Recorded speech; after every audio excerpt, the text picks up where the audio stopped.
All right, so this has been like somewhat of a reoccurring question.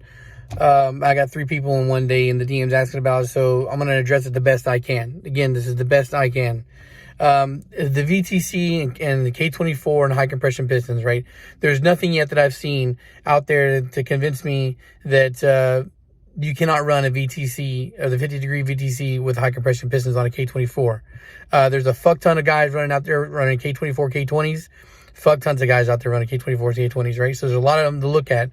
I've seen a million fucking build lists, and the only thing I've seen in a negative concerning VTC is shit from like 20 years ago. People saying if the head is shaved too much or if the block is shaved too much, then then the VTC might be risky or whatnot. At the end of the day, the only thing I could say that you don't have to worry about high compression in general with is if you're running aftermarket cams. I don't see the VTC being a problem with running stock cams. Now, if you're going to run aftermarket cams, then yeah, you need to take you need to take measurements to make sure that doesn't happen. You need to take steps to make sure that doesn't happen.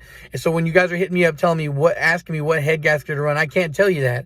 I don't know, because it's a mixture of the cams you're using plus how high the pistons are out of the block.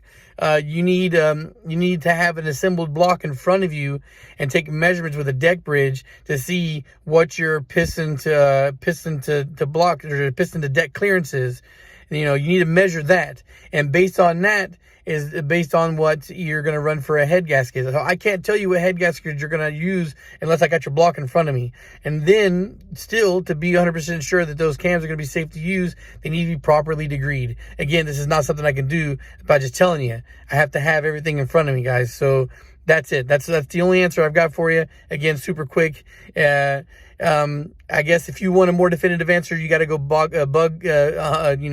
Home Performance or tuners or whatnot. But again, from what I'm seeing, there's nothing that tells me that a VTC, the 50-degree VTC, can't be used if you're using stock cams. It's only if you go aftermarket. And if you're going aftermarket, you should be using aftermarket fully adjustable cam gears. And then at that point, there's a whole bunch of shit that's involved that I can't tell you. So answer that.